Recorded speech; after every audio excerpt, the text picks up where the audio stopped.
Okay, and happy Tuesday, everybody. Why do head coaches say the things that they do? We're going to be getting to that in a second. But first, let's look ahead to what we're going to have on the rest of the show. Jared Hughes of the Pirates is going to be with us, our special guest. That'll be in about 15 or 20 minutes.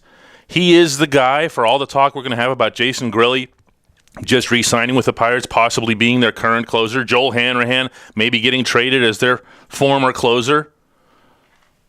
Jared Hughes is the guy that's shaping up to be the future closer, and that's not guesswork. That's something the Pirates have discussed. Later, we'll have Rob Rossi, our Penguins beat writer. We're going to be talking about the NHL lockout adventure that he and I had in New York in covering one of the weirdest scenes you'll ever imagine.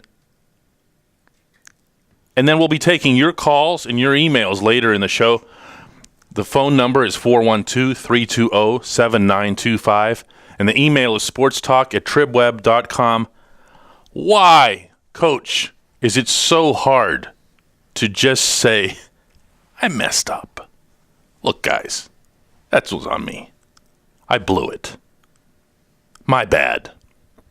Mike Tomlin had a million different ways that he could have addressed not going for the two-point conversion when the Steelers were down 34-16 with 6 minutes left in the game on Sunday. He had a ton of different things. This is a guy who's full of all kinds of little slogans and catchphrases and everything else that he could have maybe even made a little bit of light out of it. Look, our team blew it.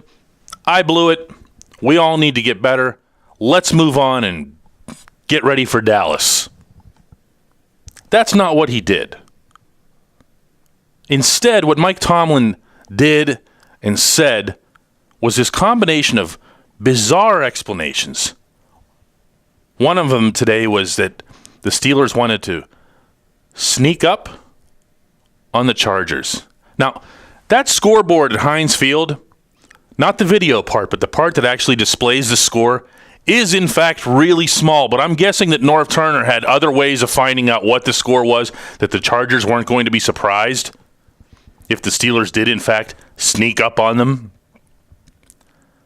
Mike Tomlin also explained that this was going back to Sunday, that, well, he wanted to see his defense make a stop first. Okay, good. Lay it on the defense. Then today he said that it was bleak at that point. That was his term. Bleak at that point. 34-16. Yeah, it's bleak. It's bleak. You're still going to need 2 touchdowns and 2 two-point conversions to tie the game in a 6-minute span. That's bleak. But if you think it's impossible versus bleak, you don't put your quarterback out there who's just coming off a serious injury, whether you think it's an aorta-threatening thing or whatever. There's no question that it was a serious injury. Why is Troy Polamalu still limping around out there? Why? Because you think you're still in the game. If you think it's bleak, bordering on impossible, those guys are out of the game. Why do head coaches say things like this? It's not just Mike Tomlin. You don't hear people. I've covered sports for a quarter century in this town. The number of times that I have heard a coach, a head coach, or a manager come right out and say, man, I just blew it. I can't put on one hand. I do recall once this season with the Pirates, I can't remember the exact game, that Clint Hurdle had a situation like that where he just said, look, man, I just got smoked. I didn't see it coming. I wasn't thinking. Didn't happen. John Harbaugh of the Ravens did it a couple of weeks ago. Granted, it was after a win. Coaches are always okay talking about, at least a little bit better with talking about stuff like that after they win. John Harbaugh said, look, man, I just blew it. Mike Tomlin instead, first of all, says that, and he has no problem saying that Antonio Brown messed up. Antonio Brown not only messed up in this game, but he's messed up on a regular basis, according to Tomlin. Lapses in judgment. It's okay to say that Antonio Brown did it. It's okay for Antonio Brown or any other player to tell us, look, man, I messed up. I went the wrong way. I bit when I shouldn't have. I looked at the wrong receiver. I ran to the wrong hole. Mike Tomlin can't say that. Instead, he spouts off this nonsense and thinks that we're all just going to go, oh, yeah, man, the coach is clever. We get it. Why do they do that? To me, there's two reasons for that. One is that they genuinely don't want to look bad in front of their players. They see it as a sign of weakness. They see it as if they admit this, then their guys are going to be looking at the newspaper clips the next day thinking, wow, man, my head coach is just a moron. There's no way we can follow this guy. He made a mistake. That's how head coaches and managers think. They're genuinely worried about that, even on the tiniest little thing, because they're not supposed to make mistakes. They're infallible.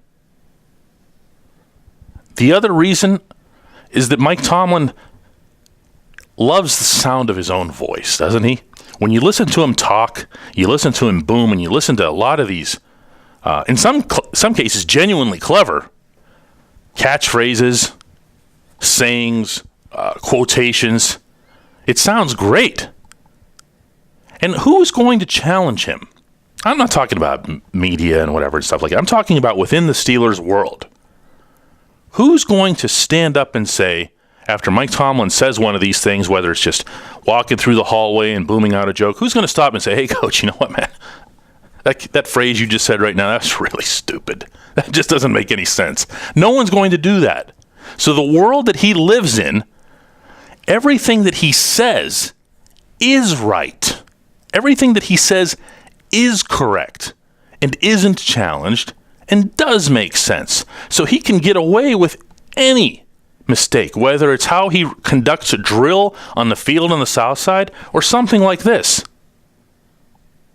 He's been at this for a while now. He lives in a world where he's in charge. And much more so, I might add, than most head coaches and managers are.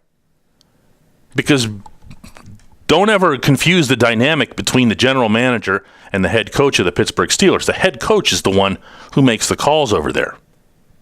That's the world that he lives in. That's what you got just a little bit of a glimpse of on Sunday. It's not the worst mistake anybody's ever made. So why not just come out and say it? Is there a chance that the players actually might have respected him a little bit more for acknowledging a mistake? That all of us and you as Steelers fans would have respected him a little bit more for just saying, hey, man, brain cramp, bad game, we all had one. Sorry.